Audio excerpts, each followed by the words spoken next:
The wind screamed across the mountains like something alive. It clawed at the pine trees. It rattled frozen branches. It buried trails that had existed only hours earlier. High above the valley, a lone mountain man fought his way through knee-deep snow. Boone Calloway lowered his head against the storm and kept walking. A string of rabbits swung from his belt. Ice clung to his beard. The cold bit through his buffalo coat. Yet none of that troubled him. What troubled him was the feeling that someone was watching. The sensation came suddenly, sharp, unwelcome, like a memory refusing to stay buried. Boone stopped. The wilderness fell strangely still. Even the wind seemed to hesitate. Then he heard it. A faint sound. Not a wolf, not a branch breaking. A voice. Far away. Weak, desperate, and somehow human. Boone tightened his grip on the rifle in his hands. Nobody traveled these mountains during a winter storm. Nobody sane. So who was out there? And why were they calling for help?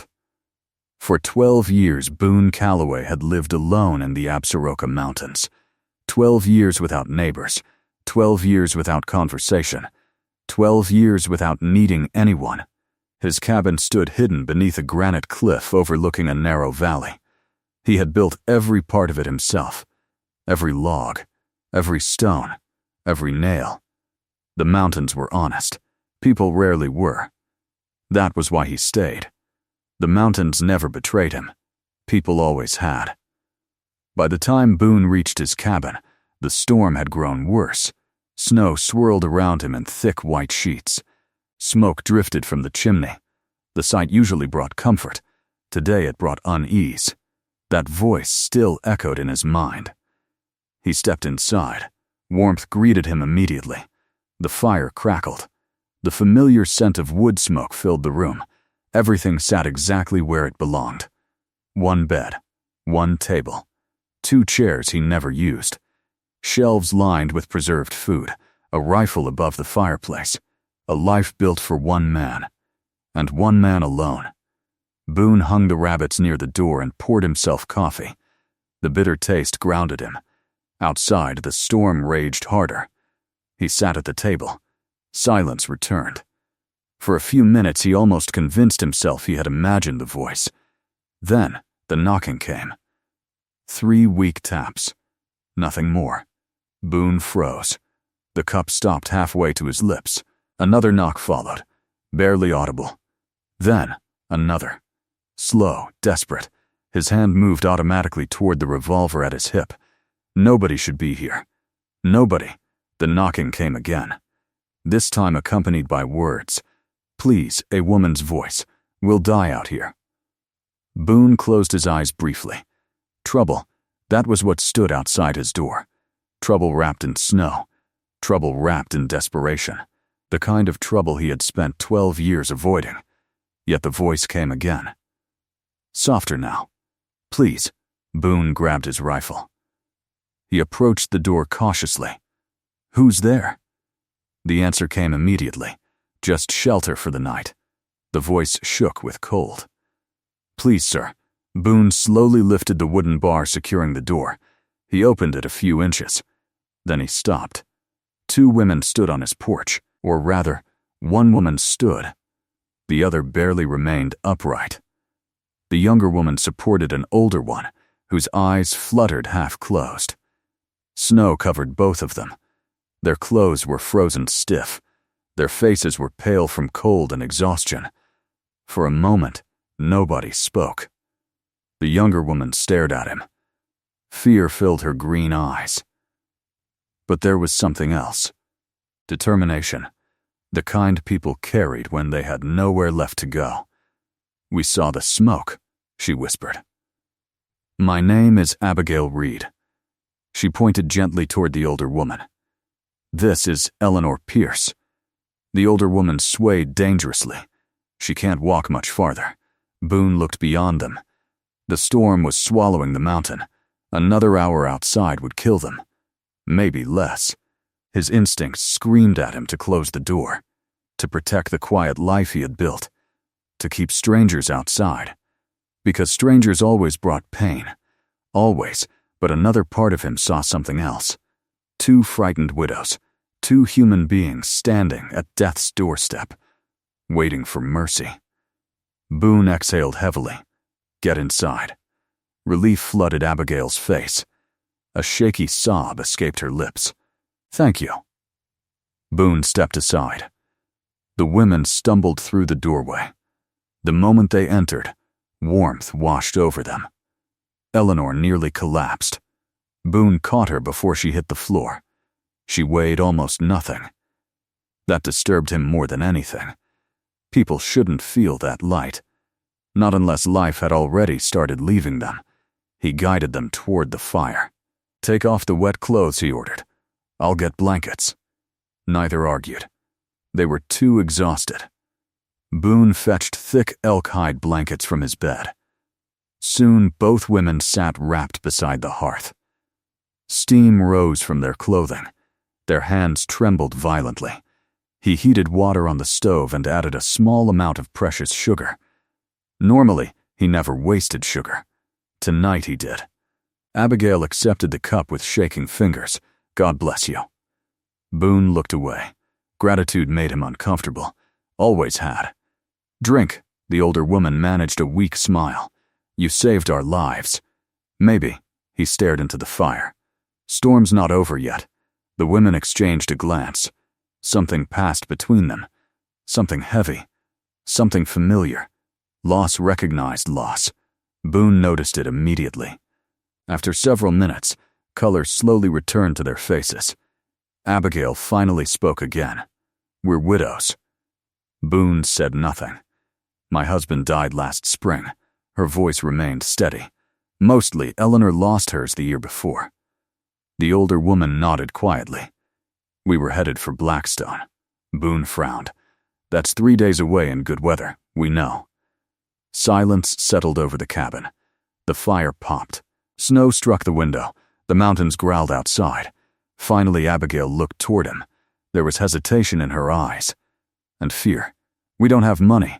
Boone sighed. I didn't ask. We can work. No, we can cook. Clean, mend clothes. No, Abigail blinked. No? Boone shook his head. You'll stay until the storm breaks. The women stared at him. Confused, almost suspicious. Eleanor finally spoke. You expect nothing? Boone met her gaze. His voice came out rough, hard, almost defensive. I never had a wife. The room grew quiet.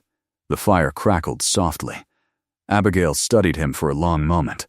Not judging, not pitying, simply understanding. And somehow that felt more dangerous than either. Outside, the storm continued to rage. Inside, 3 lonely souls sat around a fire. None of them knew it yet. But before this winter ended, every one of their lives would change forever. And the walls Boone Calloway had spent 12 years building around his heart were already beginning to crack. Boone slept in his chair. Or at least he tried to. The fire crackled softly through the night. The wind hammered the cabin walls. Snow piled against the windows. And every time Boone closed his eyes, he became aware of something he had not felt in years. Other people. The sound of breathing. The rustle of blankets. The quiet presence of life besides his own. It unsettled him. Far more than the storm. Long before dawn, he rose and added wood to the fire. The cabin remained dark except for the orange glow dancing across the logs. For a few peaceful minutes, he almost forgot the women were there. Then, Abigail appeared from behind the blanket curtain he had hung for privacy. She wrapped one of his blankets tightly around her shoulders. Morning, she said softly. Boone grunted. It was the closest thing he usually gave to a greeting. She glanced toward the chair. You should have taken the bed. I've slept worse places. That doesn't make it right. Boone shrugged. The conversation ended there. At least he hoped it would. Instead, Abigail moved closer to the stove. I can make breakfast. No need. I insist. You don't have to earn your keep. Her eyes lowered briefly. I know. The answer surprised him. Most people argued. Most people pushed. Abigail simply nodded. For some reason, that bothered him even more. By sunrise, Eleanor was awake as well. The older woman moved slowly but steadily. Color had returned to her face. She looked stronger than she had the night before. The smell of frying biscuits soon filled the cabin. Boone watched in silence. For 12 years, his breakfasts had been identical. Coffee, cold bread. Silence. Now someone hummed quietly while cooking. The simple sound felt strange, almost foreign, yet not unpleasant. That realization annoyed him. "You've lived here alone all this time?" Abigail asked. 12 years. No neighbors? No family? No, she glanced at the second chair across from him. Then why keep 2 chairs? Boone looked at the chair. He had never considered it. The chair had been there from the beginning, built alongside the first, waiting for someone who never came, never got around to throwing it out. Abigail smiled slightly. Boone immediately looked away. That smile did something uncomfortable to his chest. Eleanor noticed. Of course she noticed. Old women noticed everything. "You built this place yourself?" "Yes, impressive. It keeps the snow out." Eleanor laughed softly. That wasn't a compliment. It was admiration. Boone shifted uncomfortably. Admiration felt too close to affection. And affection was dangerous. Always dangerous. After breakfast, the storm worsened. The world outside vanished behind white curtains. Snow struck the windows like handfuls of gravel. The cabin seemed smaller somehow. Warmer. More alive. Boone hated that thought. To escape it, he bundled into his coat. "Where are you going?" Abigail asked. "Checking traps." "In this? Rabbits don't stop moving because it snows."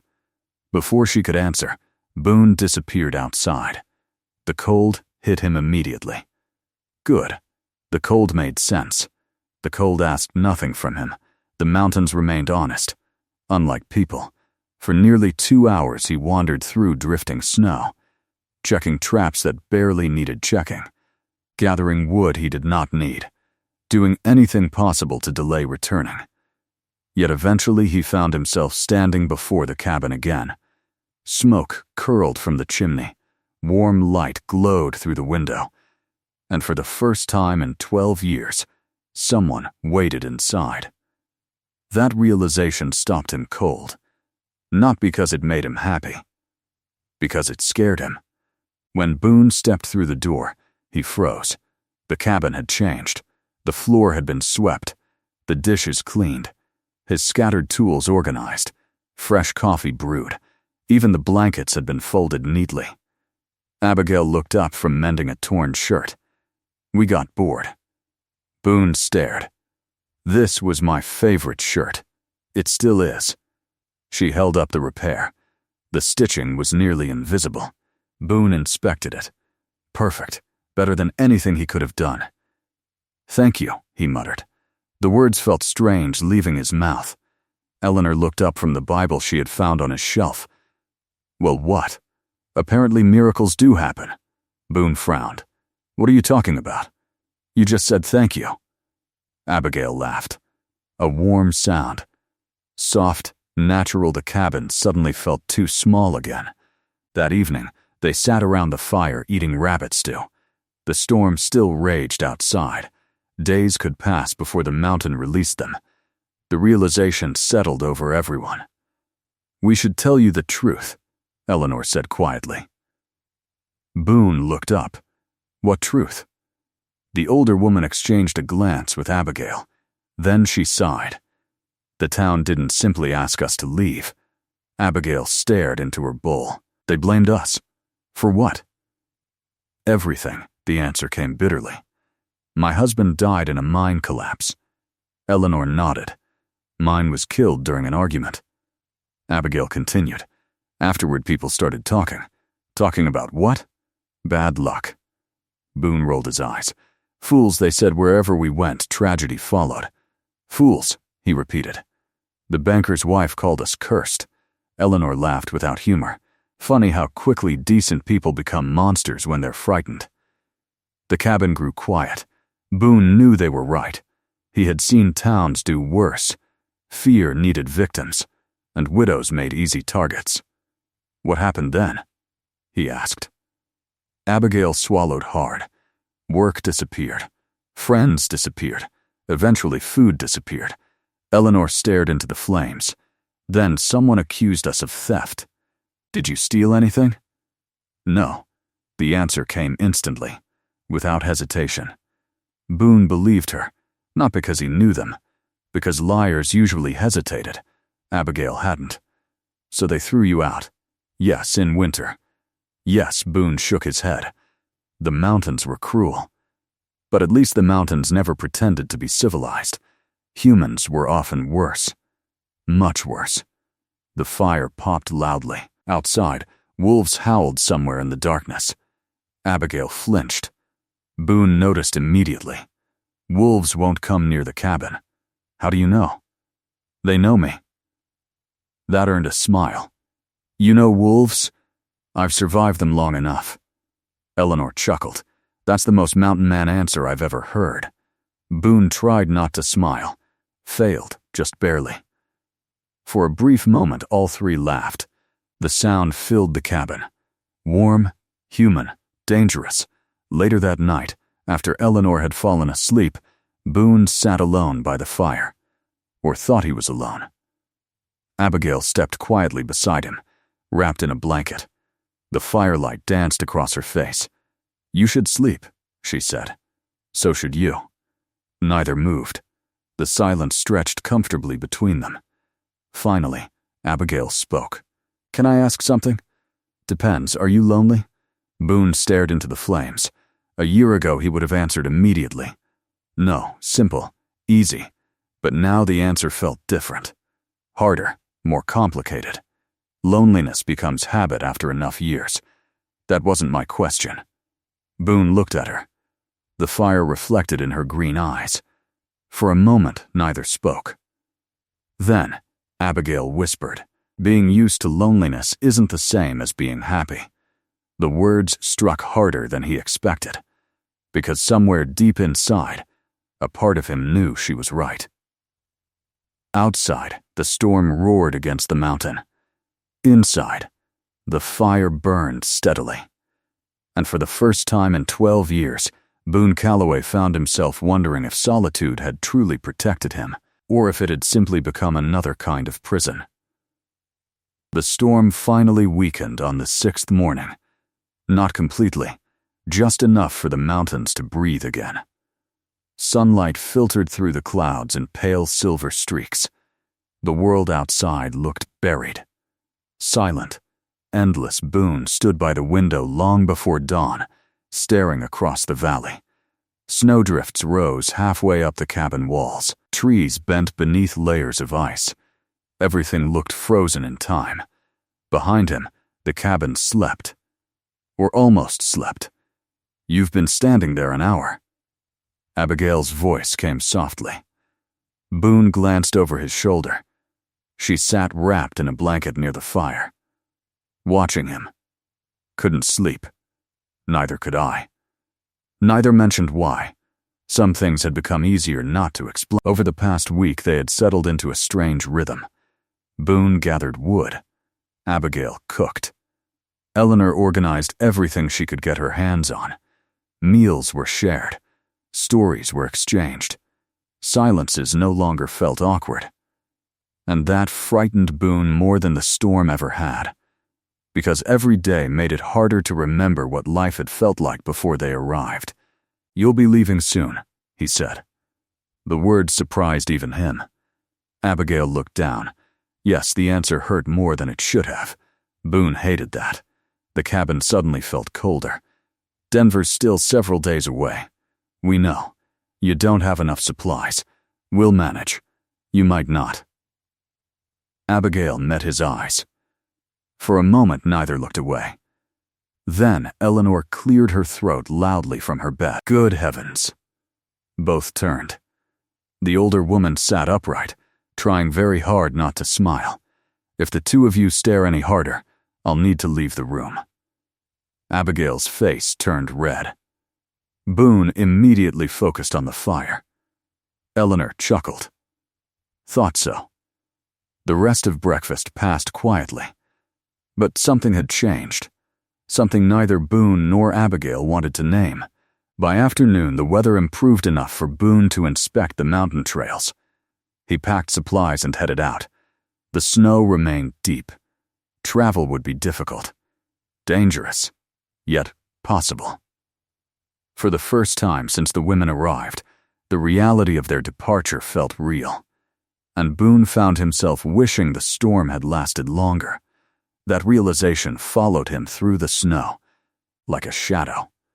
Hours later, he returned carrying firewood. The moment he stepped inside, he sensed something was wrong. Abigail sat near the fire, crying, not openly, not loudly, the kind of crying people do when they've become skilled at hiding pain. Boone set down the wood. "What happened?" She quickly wiped her eyes. "Nothing. That's a lie." Abigail laughed weakly. "Still not much for soft conversation, are you?" "No," the answer earned the smallest smile. Eleanor sat quietly nearby, giving them space. Boone moved closer. "What happened?" This time Abigail answered. "My husband." The words barely escaped. "Thomas?" She nodded. For days she had spoken about him only in pieces, small fragments, never the whole story. Now something inside her seemed ready to break. "We were married 2 years. Her voice trembled. "Just 2. Boone remained silent. Listening, he worked in the mines. "I know. We had plans." A sad smile touched her lips. "A little house. A garden. Children." Her hands tightened around the blanket. Then one morning they brought him home. The cabin became still. Even the fire seemed quieter. Abigail swallowed. They carried him in a wagon, covered by a blanket. Boone closed his eyes briefly. He knew what came next. Every frontier man knew. They said it happened instantly. She laughed bitterly. People always say that. As if those words make anything easier. Tears slipped down her cheeks. I never even got to say goodbye. The pain in her voice reached places Boone thought had died years ago. Places buried beneath 12 winters. 12 lonely years. Without thinking, he sat beside her. Neither spoke. The fire crackled softly. Snow slid from the roof outside. Finally, Boone said something he had never told anyone. Not in 12 years. "My brother died in California." Abigail looked up. "My parents died a year later." The words felt strange. Heavy, unused, I buried them both. Silence followed. Then more words came. Words he never intended to share. "There was a woman once." Eleanor looked up from across the room, interested immediately. Boone ignored her. "We were supposed to marry." Abigail listened quietly. "What happened?" "She married someone else." Abigail's expression softened. "I'm sorry." Boone shrugged. "I survived." Yes, her eyes stayed on him. But surviving isn't always living. The words landed harder than any punch. Because they were true. Painfully true. That evening, the 3 of them sat near the fire longer than usual. Nobody wanted to sleep. Nobody wanted tomorrow to arrive. Tomorrow meant decisions. Departures, endings. At some point, Abigail reached into her travel bundle. She carefully removed a small wooden flute. Boone stared. "You play?" "A little play," Eleanor said immediately. Abigail hesitated, then lifted the flute. The first notes filled the cabin. Soft, gentle, beautiful, the melody drifted through the room like a memory. Boone sat motionless, listening. The music seemed to carry everything words could not. Grief, hope, longing, love, loss, all tangled together. When the song ended, nobody spoke. For several seconds there was only silence. Then Boone quietly said, "Play another." Abigail smiled. A real smile, the kind he had rarely seen since her arrival. and she played again. This time something lighter, something brighter. Eleanor began humming along. Soon she was laughing, telling stories, sharing memories. The cabin filled with warmth, not from the fire, from people. Hours passed. The moon rose. The storm finally died. And for the first time in more than a decade, Boone laughed until his stomach hurt. The sound shocked him, yet he couldn't stop. Much later, after Eleanor retired behind the blanket curtain, Boone remained awake. Abigail stood near the window, watching moonlight spill across the snow. "Beautiful," she whispered. Yes, neither spoke for a while. Then Abigail surprised him. "Are you afraid?" "Of what?" "Of caring." Boone stared at the mountains. The answer came slowly. Terrified, she looked at him. Not judging, not laughing, simply understanding. "Me too." Those two words seemed to hang in the air. Warm, fragile, dangerous. For a long moment they stood together, close enough to hear each other breathe, close enough to feel the change neither could ignore anymore. Then somewhere far out in the darkness, a wolf howled. Boone turned toward the sound automatically and froze. A faint orange glow flickered on a distant ridge. His eyes narrowed.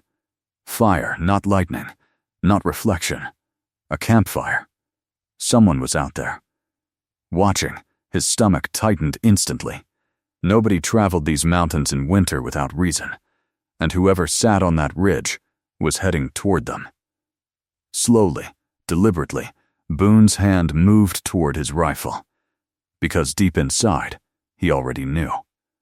The real storm was only beginning. Boone did not sleep that night. The fire on the distant ridge remained visible for hours, a tiny orange glow against endless darkness, too steady to be an accident, too deliberate to ignore. Someone was out there. Waiting, watching. By sunrise, the fire was gone. Only snow remained. But Boone's unease stayed with him. He stepped outside shortly after dawn. The air felt sharp and clean after days of storms. The mountains glittered beneath fresh sunlight. Everything looked peaceful. Yet Boone trusted the mountains, and the mountains felt wrong. He followed the ridge above the cabin. Snow creaked beneath his boots. His rifle rested comfortably in his hands. Half a mile from home he found them. Tracks. Horse tracks. Fresh. At least 4 riders. Maybe more. His jaw tightened. Nobody belonged up here. Not this time of year. Not after a storm like that. The tracks pointed directly toward his valley. Toward his cabin. Toward Abigail and Eleanor. Boone turned immediately and headed back. By the time he entered the cabin, both women knew something was wrong. Abigail rose first. "What happened? We have visitors." The words silenced the room. Eleanor slowly lowered her coffee cup. "What kind of visitors?" "The kind carrying horses." "Friends?" "No." That answer told them everything. Abigail's face paled. "You think they're looking for us. I know they are." Silence settled heavily over the cabin. Outside, the wind whispered through the trees. Inside, fear slowly returned. The same fear they had escaped for one precious week. Eleanor sighed. "We should leave." "No." Boone's answer came instantly. "Boone, no." His voice grew harder. "You leave now, and you'll die in the snow. They'll bring trouble to your door. They already did." Abigail looked at him carefully. "Why are you helping us?" The question hung in the air. Boone wanted to answer, wanted to explain, but he couldn't. Not honestly. Not yet. Instead, he simply said, "Because it's the right thing." Eleanor smiled knowingly. Neither woman challenged him. Around midday, they heard horses. Distant at first, then closer. Hooves crunching through snow. Boone moved to the window. 5 riders entered the clearing. One of them he recognized immediately. Calvin Briggs, a trader from Red Rock Crossing. The others were strangers. One wore a deputy's badge. Boone's expression darkened. "Stay back," he ordered. The women obeyed. He stepped outside carrying his rifle. The riders stopped 20 yards away. The deputy spoke first. "Boone, Mercer?" "Calloway, whatever." The man spat into the snow. "We're looking for 2 women. Are you?" "Widows." Boone remained silent. The deputy continued. "Accused of theft." "Interesting. You seen them?" "No." The lie came easily. The deputy studied him, then glanced toward the cabin. "You live alone?" "Yes, mind if we take a look?" Boone's eyes hardened. "No," the deputy smiled. "Not pleasantly. We can make this different." Boone slowly lifted his rifle, not aiming, just holding it where everyone could see. The smile disappeared immediately. "You can try." Silence followed. Cold, dangerous silence. The kind that comes before gunfire. Finally, Calvin shifted uneasily in his saddle. "Maybe we should go." The deputy glared at him. Then, back at Boone. "This isn't over." Boone shrugged. "Never is." For several long seconds, nobody moved. Then the riders turned away, one by one, their horses disappearing into the trees. But Boone knew better. Men like that never quit. Not after finding a trail. Not after smelling weakness. When he returned inside, Abigail already knew. "They found us." "Yes, they'll come back." Yes, fear flashed across her face. Not for herself. For him. For Eleanor. For everyone. Eleanor broke the silence. "We leave tonight." Boone shook his head. "No, Boone, no." His voice echoed through the cabin. Even he seemed surprised by it. The room grew quiet. Then he sighed heavily. "They'll watch the trails.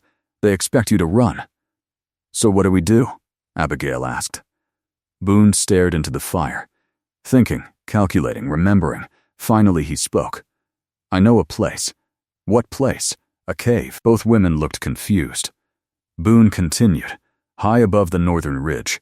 Nobody knows about it. Plenty of supplies. Defensible." Eleanor's eyes narrowed. "You planned this years ago. Why?" Boone gave a humorless smile. "Living alone teaches a man to prepare for trouble." The older woman nodded slowly. "Fair enough." The afternoon passed in tense preparation. Food was packed, blankets rolled, weapons cleaned. Nobody wasted words. The mountain itself seemed to hold its breath. Near sunset, Abigail found Boone outside splitting wood. "You don't have to do this." He continued swinging the axe. "Yes, I do." "No," she stepped closer. "You don't owe us anything." The axe stopped. For a moment, neither moved. Then Boone finally looked at her. The setting sun painted gold across the snow. Her green eyes reflected the light. And suddenly telling the truth felt impossible to avoid. "You're wrong."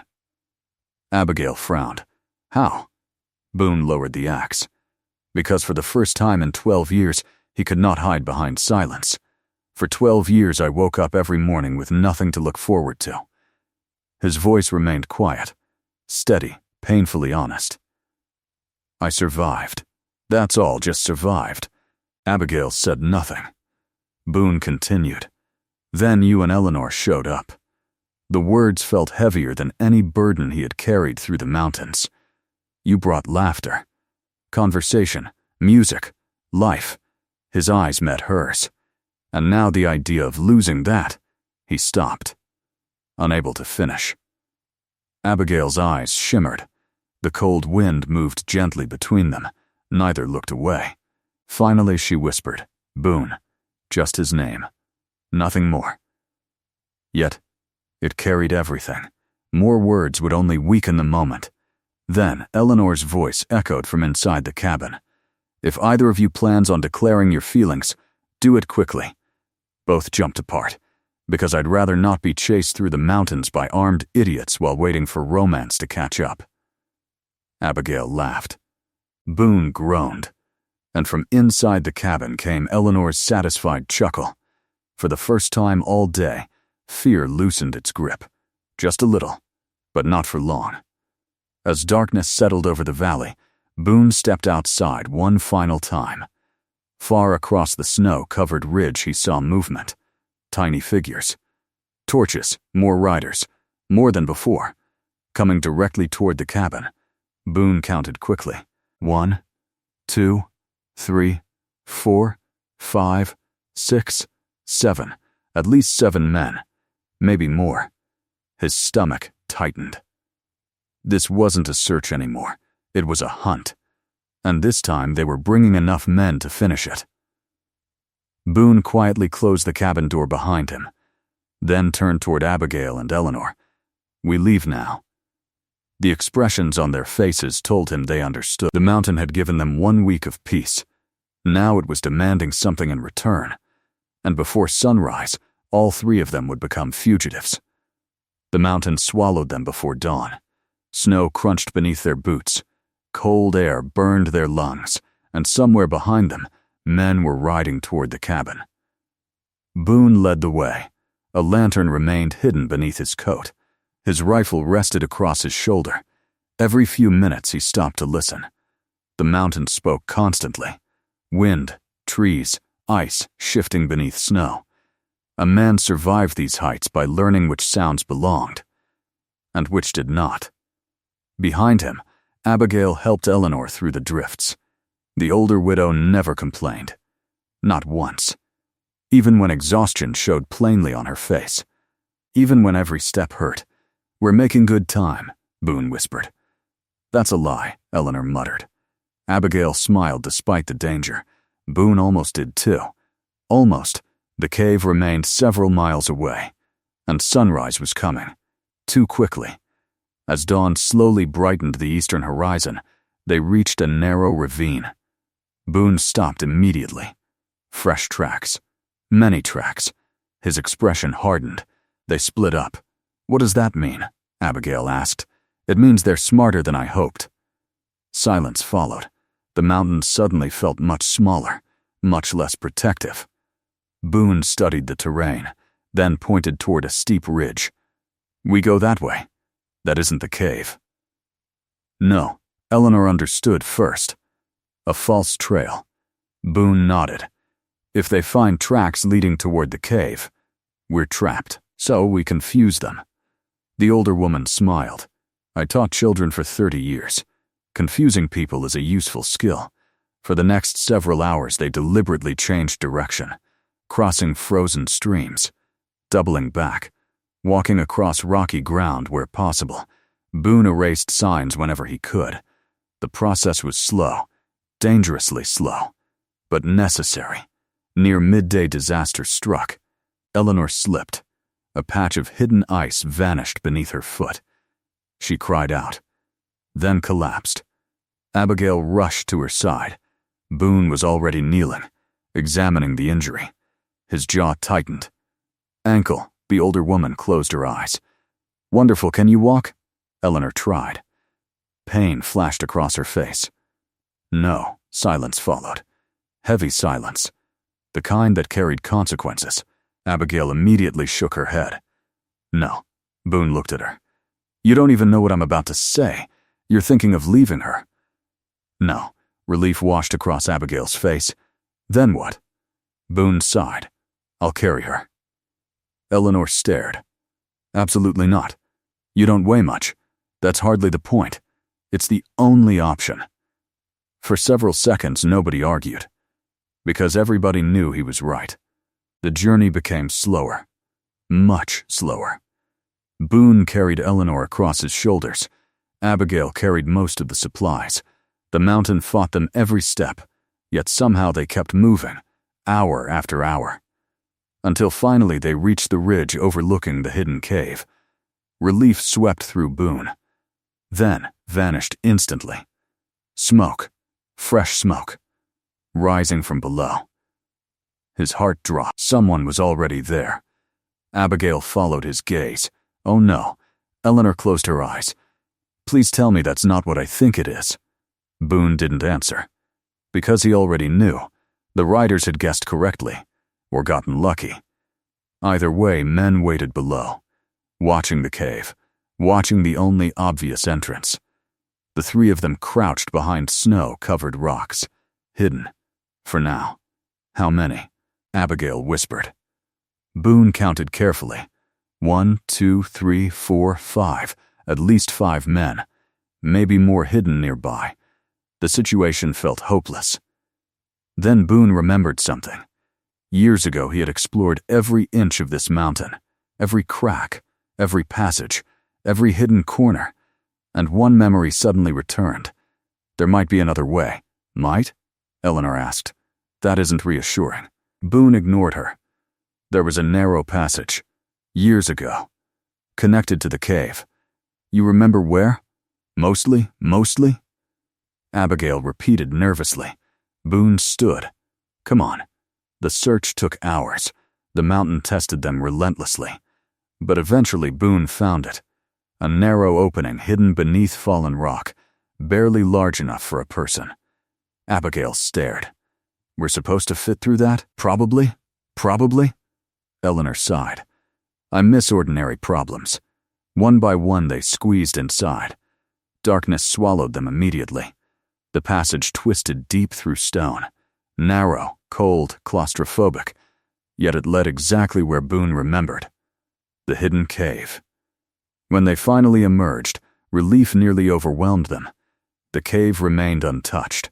Their supplies remained untouched. And most importantly, the men outside had no idea they were already inside. For the first time all day, hope returned. A little. They settled quietly. No fire. No unnecessary noise. Nothing that might reveal their presence. Hours passed. Then voices echoed faintly from the main entrance. The hunters. They were close. Very close. Boone carefully moved toward the sound. Listening, Deputy Harlan's voice carried through the stone. You think they're in there? Eventually they'll come. People always do. The men laughed. Boone's hands tightened. He hated bullies. Always had. Especially men who hunted the helpless. Back inside the cave, Abigail sat beside Eleanor. The older widow's ankle had swollen badly. She tried to hide the pain. Failed completely. Rest, Abigail whispered. I'll survive. You always say that. Because I always do. Their quiet exchange made Boone smile. Then Abigail looked toward him. What's wrong? He hesitated. Then answered honestly. Nothing, she raised an eyebrow. That means something is wrong. For a moment, Boone simply watched her. The cave glowed softly beneath lantern light. Her hair caught the golden flame. Her eyes looked tired, yet determined. Beautiful, the realization hit him like a rifle shot. Not attraction, not admiration. Something deeper. Something far more dangerous. Love. The word arrived uninvited. Undeniable, terrifying. 12 years of isolation. 12 years of walls. 12 years of convincing himself he needed nobody. Gone, destroyed by one stubborn widow with green eyes. Abigail seemed to read something in his expression. Because her own softened. Neither spoke. Neither needed to. Across the cave, Eleanor pretended not to notice. Pretended very badly. Finally, she sighed dramatically. If both of you keep looking at each other like that, I'll be forced to become blind. Abigail laughed. Boone rubbed his forehead. Even now, even hiding from armed men, Eleanor somehow found reasons to tease them. Yet the laughter felt precious, because outside the cave danger waited. Real danger. As night fell, voices echoed again from the entrance. Only this time there were more of them. Many more. Boone carefully listened. Then his stomach tightened. The hunters had brought reinforcements. Axes, shovels, tools, enough to break through the blocked entrance. Enough to force their way inside. Enough to turn the cave into a trap. Boone returned to the women. His face told them everything. They found a way in, Abigail whispered. Yes, how long? Boone listened to the distant sound of metal striking stone. Then answered quietly. By tomorrow morning, they'll be inside. The cave fell silent. Outside, the sound of digging continued, steady, relentless, coming closer with every passing hour. And for the first time since they fled the cabin, Boone realized something terrible. The mountain could no longer protect them. Soon, they would have to fight. Or lose everything they had found. The sound of metal striking stone continued through the night. Clang, clang, clang. Each blow echoed through the cave like a countdown. Boone sat near the hidden passage with his rifle across his knees. Sleep was impossible. Tomorrow would decide everything. Across the cave, Abigail rested beside Eleanor. Neither woman slept much either. Fear lingered in the shadows. Yet something else lived there now. Hope, the kind that refused to die, even when common sense said it should. Just before dawn, Eleanor stirred. "Boone." He looked over. "Yes?" The older widow smiled faintly. "If we survive this, stop wasting time." Boone frowned. "With what?" "With her." Abigail groaned immediately. "Eleanor, no," the older woman pointed directly at them. "I've watched the two of you dance around your feelings for over a week. We've been hunted through mountains, shot at, nearly frozen. Enough is enough." Despite everything, Boone laughed. A genuine laugh. The first one in hours. Abigail shook her head, yet she was smiling too. Then the sound came. A heavy crash. The cave entrance shook. Dust drifted from the ceiling. Everyone froze. Another crash followed. Closer, louder. "They're through the first barrier," Boone said quietly. Silence settled.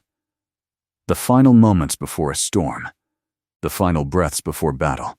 Then, Abigail surprised him. She crossed the cave, knelt beside him, and took his hand. "If something happens, it won't. If something happens," she repeated gently. "I need you to know something." Boone's chest tightened. Abigail's eyes never left his. "You gave me my life back." The word struck harder than any bullet. For a moment he couldn't speak, couldn't breathe. Finally he squeezed her hand. "You gave me mine too." Another crash echoed through the cave. The mountain trembled. Time had run out. Boone stood, checked his rifle, then moved toward the hidden exit. "Follow me." The women obeyed immediately. They slipped into the narrow passage, moving carefully through darkness. Behind them, the sounds of digging grew louder. Soon the hunters would enter an empty cave, and by then Boone intended to be gone. The journey through the tunnel felt endless. Stone pressed against their shoulders, cold air brushed their faces, yet eventually daylight appeared ahead, a pale gray glow. Freedom. They emerged onto the opposite side of the ridge. For one beautiful moment, everything seemed perfect. Then a voice shouted. There. Boone spun. 3 riders stood below them. The hunters had discovered the second exit. His heart dropped. "Move." The mountain exploded into chaos. Gunshots cracked through the morning air. Snow burst from rocks. Horses screamed. Boone pushed Abigail and Eleanor behind cover, then returned fire. One rider fell immediately. The others scattered. But more men appeared below. Too many. Far too many. "We can't hold here," Abigail shouted. Boone knew she was right.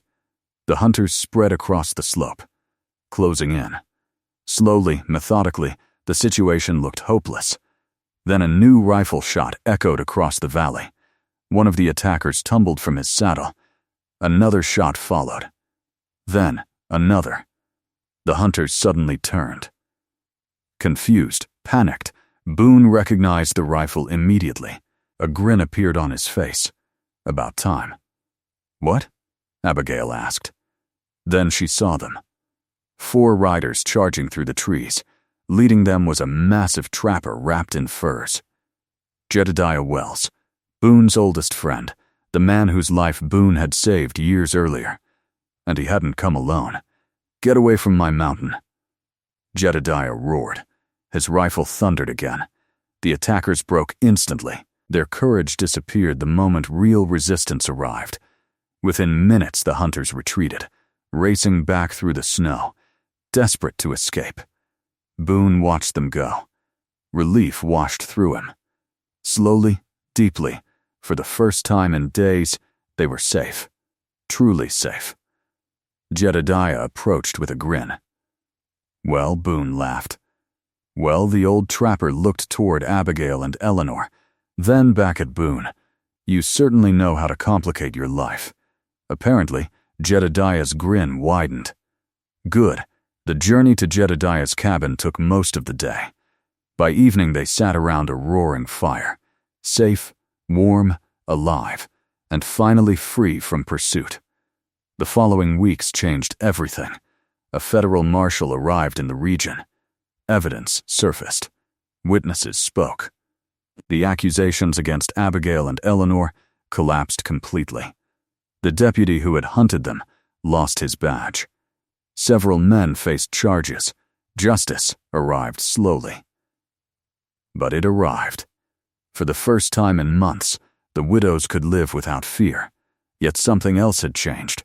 Neither woman wanted Denver anymore. And Boone no longer wanted solitude. One evening, while the mountains glowed orange beneath a spring sunset, Boone stood outside his cabin with Abigail. Winter had ended. Snow melted from the peaks. Streams rushed through the valley. Life returned everywhere.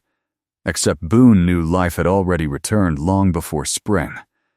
It had returned the moment two widows knocked on his door. "Abigail," she looked up. "Yes?" Boone suddenly felt nervous. More nervous than facing armed men. More nervous than facing blizzards. Because this mattered. "I spent 12 years believing I was meant to be alone." Abigail listened quietly. "I thought surviving was enough." His voice softened. "But then you arrived." The valley fell silent. Only wind moved through the pines. Boone stepped closer. "I don't want to survive anymore. I want to live." Tears filled Abigail's eyes. Boone continued. "I want mornings with you. I want your music. I want your laughter. I want every tomorrow." His voice nearly failed. "Marry me." For a second, neither moved. Then Abigail smiled through tears. A beautiful smile. The kind Boone knew he would never forget. Yes, just one word. Yet it changed everything.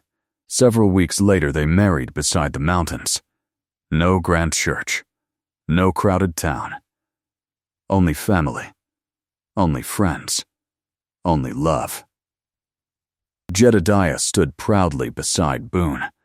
Eleanor cried through nearly the entire ceremony, and Abigail never stopped smiling. When the vows ended, Boone kissed his wife beneath the endless western sky. The lonely mountain man who once believed he would never have a family suddenly had one. Not through luck, not through fate, but through courage. The courage to open a door. The courage to care again. The courage to love. Years later, travelers would speak about a mountain homestead that welcomed strangers, a place where widows found shelter, where lost travelers found food, where lonely people discovered hope. At its heart lived Boone and Abigail, and Eleanor too, a family built from loss, strengthened by hardship, bound together by choice. The mountains remained wild, the winters remained cruel, life remained uncertain, but none of them feared loneliness anymore, because home was no longer a cabin. Home was the people waiting inside it, and that made all the difference.